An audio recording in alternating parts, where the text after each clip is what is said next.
В рамках гуманитарной миссии «Мейрим» из Ирака возвращены на родину 79 детей граждан Кыргызстана, сообщает МИД.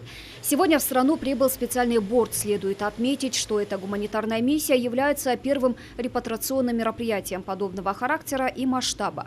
После длительных переговоров с иракской стороной в конце февраля в Ирак была направлена передовая рабочая группа из числа дипломатических сотрудников, представителей правительства и других компетентных органов Кыргызстана. Репатриация детей стала возможна благодаря политической воле руководства нашей страны, координации правительства и слаженному взаимодействию госорганов, здравоохранения и социального развития, правоохранительных органов, посольства в Кувейте, а также значительной помощи Детского фонда ООН.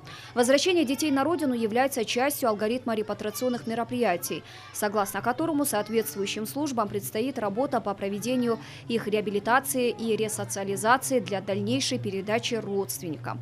Вывоз детей осуществлен согласия их матерей, оставшихся в Ираке, и волеизъявления родственников в Кыргызстане, согласившихся принять детей в семьи на воспитание. Это первая гуманитарная миссия. Состоялась благодаря политической воле нового руководства Кыргызстана. Вы знаете, что до этого уже такого рода мероприятия уже осуществили в России, в Казахстане, в Узбекистане. Они в общей сложности возвратили около 700 своих детей на родину.